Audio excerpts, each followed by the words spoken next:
To be honest, I could not make a decision, and if you're just joining me on this series, the decision that I'm trying to make is what colors do I dye this linen yardage that I have gone through the process of batiking with my hand-carved wood blocks.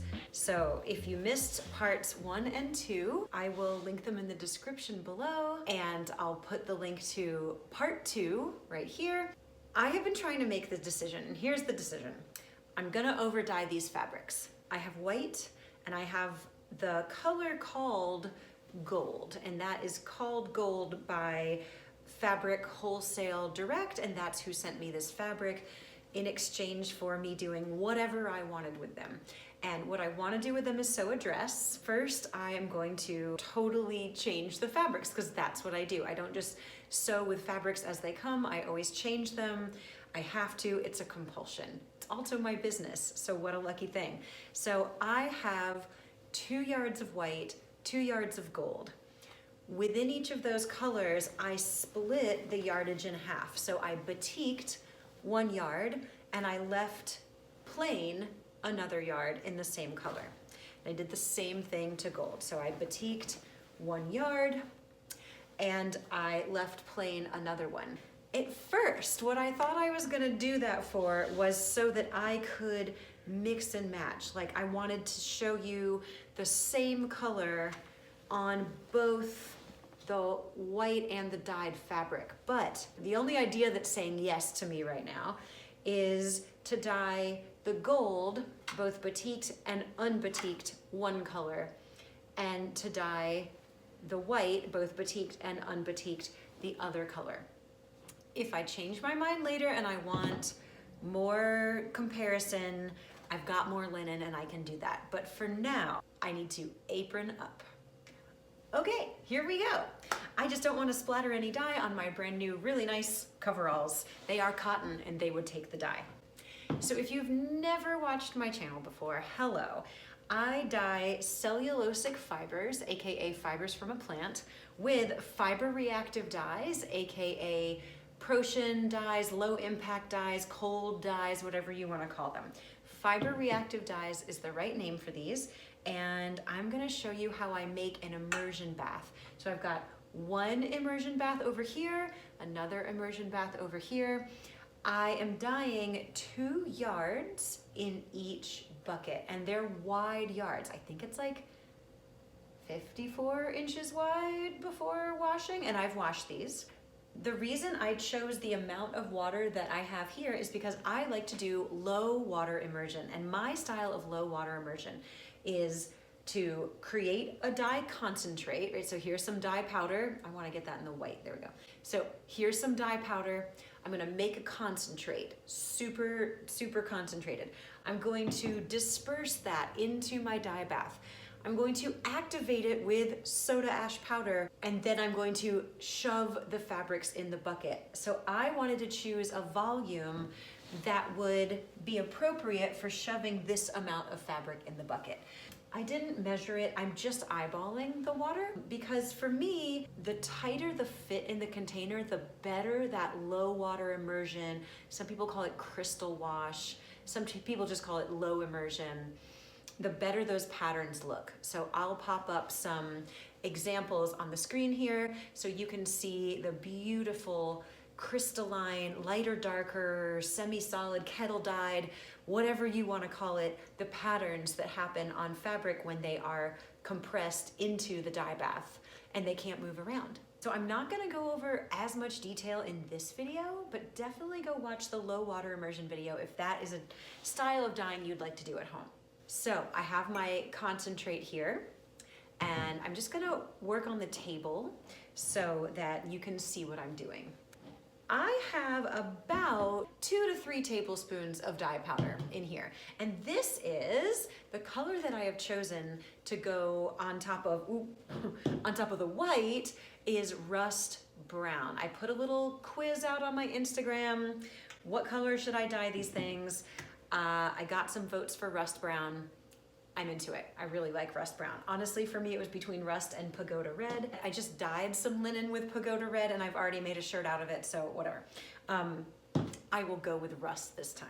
So let's make sure you can see what I'm doing here. All right, rust brown. This is from Dharma Trading Company. They do not pay me to mention them as often as I do, but I've been using their dyes for 25 years. Can you believe it? I am old. 25 years using Dharma Fiber Reactive Dyes, and I love them. So hopefully this is enough. This is about 1.4 ounces of rust brown. I honestly don't weigh my dyes very often. I do them by volume. This is a big contentious subject in the dye world, so I'll let you choose what you're gonna choose. If you have questions, feel free to pop them in the comments. I might refer you to a blog post that I've written in the past, because I do put out a lot of free education on my website about this stuff. So, even though fiber reactive dyes, I'm gonna stir while I talk, even though fiber reactive dyes are designed to be cold process dyes, I have found that using hot water just in the concentrate stage, just while you're dissolving them for the first time, is really helpful. Especially on a color that has a lot of red molecules. Red is the most stubborn color and will dissolve the most slowly. So if you are a fiber reactive dyer, you have probably seen, if you're a tie dyer, you'll see red bits at the bottom of the bottle more than any other color. If you do low water immersion, you probably, if you've gotten a stubborn, annoying, undissolved piece of dye powder just stuck right to the most obvious part of whatever you've dyed, it's probably red.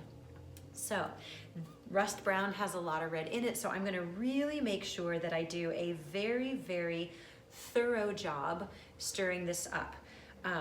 I like to use a glass container because I can see the sides of the jar and I can start to get a sense of how well I'm doing making this a nice, smooth, fully dissolved, thick liquid. That's what we want. We do not want grit.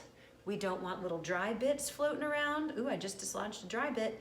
So I'm gonna be very patient stirring. And what I'm stirring with is a mini silicone spatula. Cannot recommend these enough. They help, they smush, they smear, they really help scrape up the bottom. Like I just felt some grit on the bottom. I should mention maybe while I'm stirring right now is that in the first video, I was wearing 2 different sweaters that I knit, and some of you commented on them, thank you very much. And in this video, because it's freezing outside, I'm wearing a hand knit hat that I just finished. This is 2-color brioche. I did not dye the yarn, but I know who did. So that's nice to have a nice hand knit on when it is the depths of freezing in January. And we're dyeing linen, which makes us think of warmer, sunnier times. So when you are feeling like maybe you're done scraping, smushing, smearing, convincing all that powder to become a smooth liquid, you're gonna do a test. And here is the test. What I want to do here is I want to carefully lift my dye-covered spatula and place it into the liquid, into the water. And we're gonna watch. Notice that I'm not wiggling it around. I'm just looking for the quality of the dye. Now, if it was fully dissolved, you would see just plain ribbons of color coming off of the spatula. But what I see is a bunch of undissolved particles. So this tells me that this dye is not fully dissolved yet. You see those clingers, the bigger undissolved bits? Yes, they'll stir up and they'll dissolve, but that means that my jar is probably full of them. And they will like dive bomb down to the bottom of your water and show you that they're not ready yet. So back in we go. And we're gonna try again after a little bit more stirring. Let's see what we see now. Isn't that interesting how you see the reds and the browns separate? I'm seeing definitely way fewer undissolved bits, but let me point them out to you. Do you see that one? Focus. Yep. So we don't want that to end up on our fabric. This is just being extra cautious to make sure that everything is fully stirred. Once you feel like you've gotten it as completely dissolved as you possibly can at this phase, we're going to give it another phase for dissolving. So I'm going to go ahead and rinse my spatula because we don't want to set anything with active dye onto the table unless we have to, especially not dye powder. So I always rinse my spoons before I put them down. Now, I'm going to take my concentrate, I'm going to pour it into my dye vat. This is going to become my dye bath. This is my concentrate. All this dye is going to go in there. And then we're going to graduate to the big spoon and we're going to give it another big stir to make sure that there's nothing left behind. And when we pour this in here, we will be able to see if there's if we're in a clean bottom club here. So I'm going to go ahead and pour it in. This is the magic part. Whoa.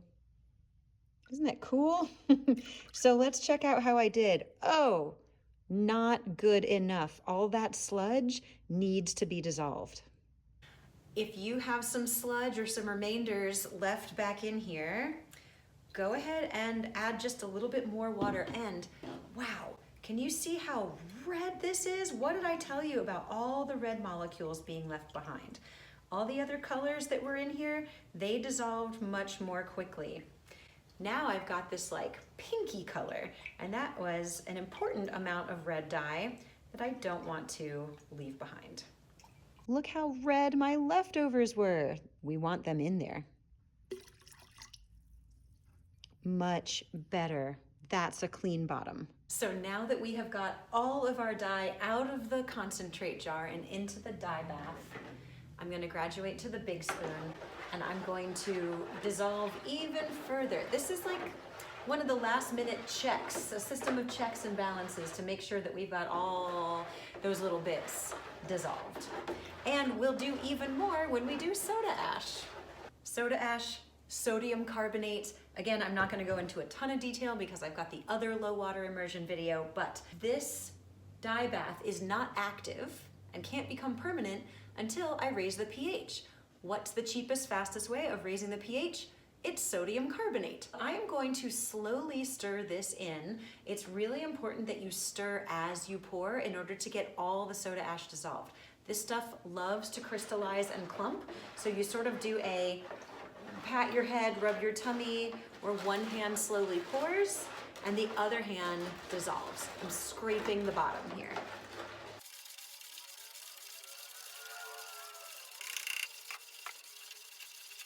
Just want to make sure that everything is really dissolved. Okay, I feel like that's dissolved. And there's a little bit of a foam on top. I don't know if you can see that from there, but the top gets a little bit foamy and that's a good sign that the soda ash is dissolved. So now the really, really fun part. I do not recommend wadding your fabric up and then shoving it in there because you will probably get dry spots inside. So when you've got a lot of fabric or a long piece of something that you're dyeing or a long garment, I toss it over my shoulder and I start feeding it in nice and slowly. So I'm using my big spoon to push it down. Look at this color already. I love it so much. So sometimes I get so happy with a color that I just have to sing about it, especially late at night after a long day. So that's what you're getting. So do you see how I'm sort of slowly feeding this in here, wetting it out? Now's a great time to be oh my goodness, it's gonna be so beautiful. Oh yeah, how much soda ash did I do, by the way? I do about half of a ratio of 1 to 1. So if a full ratio would be 1 cup to 1 gallon, I do half of that. So I would do half a cup to 1 gallon. This I estimate is a little over 2 gallons. So I did a little over 1 cup.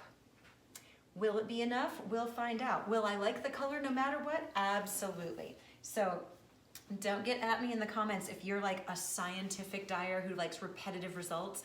Every dye bath is a living thing. Sometimes I use a little more soda ash, sometimes a little less. So my half-ish ratio usually works really well for me.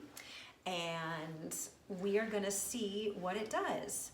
Now this is gonna sit overnight. As soon as I've got everything shoved in here, making sure there's no dry spots.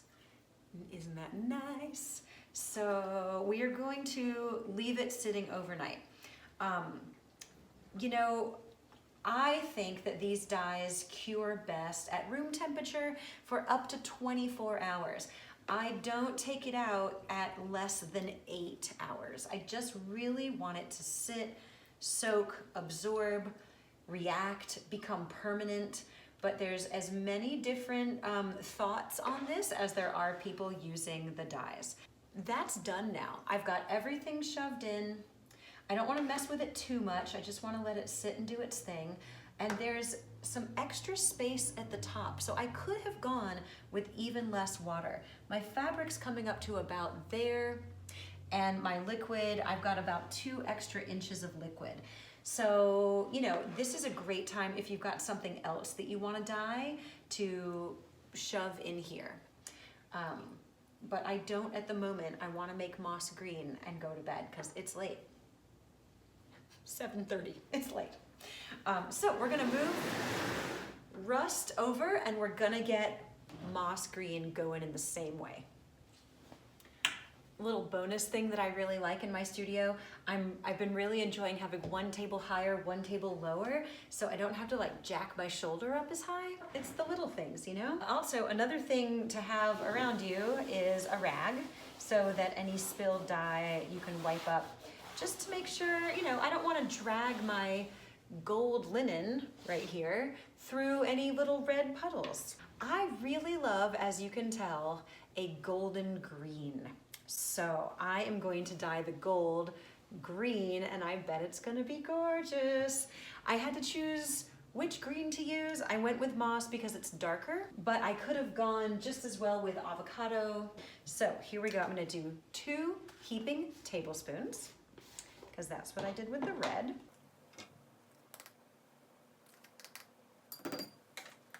So you'll notice that I didn't do any talking while I was transferring this over, just because my face was closer to the dye powder. I didn't want to breathe it in. I don't want to bother to go put a mask on. As soon as I put water in this, it's going to be water bound. It's not airborne. And I'm going to rinse my spoon. Now you, of course, should do whatever you feel comfortable with for your lungs. I wear a mask when I'm doing a lot more loose powder work, but for this, you saw how little time it was, you know, at risk of becoming airborne.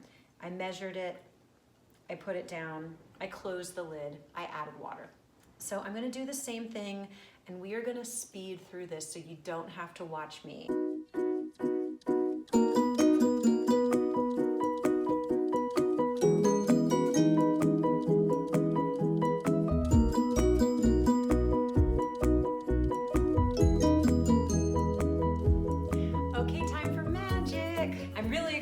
This one because, you know, right now it just looks like darker gold on top of gold, but what we're creating is a dark green fabric with gold printed fans all over it. So here's just another plug to step out of the I have to only batik and dye white fabrics. Over dyeing is such a fun thing to do. Let's see, we can see it. Hopefully that shows off the fans here. I think this angle might be better. Fans! So this color will deepen as it sits and cures. I cannot wait to see what the patterning of the Low Water Immersion dye bath does with the patterning of the batik. And then of course I've got a plain yard that will just be Low Water Immersion greens on this one, without any of the batik patterns. I'm kind of feeling like, I don't know, I'm taking the So Liberated Creative Hinterland class right now, and it's gonna take a while of bodice fitting and testing and, you know, doing different muslins before I feel like I'm getting a really great fit in that dress. But wouldn't it be nice to use this fabric for that dress? And there's this one hack that has princess seams, and so like the center of the bodice could have the batik patterning with the outsides and the sleeves being unbatiked. I just think that would look so nice. We'll see how far I get in that process. This could become anything else. Can you tell what colors I'm into these days? I cannot wait to see this. It's gonna be so great. And this is another great reason why we pre-wash our fabrics, because if there was anything that is water resistant on the fabric, like let's say a greasy handprint, or somebody spilled machine oil in the factory or something, that would resist the dye, and we would see that patterning, or not patterning, we would see that resist area in the fabric. And we just don't want that. We want it all to dye sort of as it will. So I'm really excited about these. Thanks for watching along. Hopefully this video wasn't too long and boring. And I just want to say, Fiber Reactive Dyes, you can do anything with them. So this was, again, moss green and rust brown from Dharma Trading Company, using linen from Fabric Wholesale Direct here at WAXON Studio in Asheville. I'm Jess, I'm the owner, the founder, and the main teacher at WAXON, and these are going to look beautiful. So make sure you stop by for the next part where I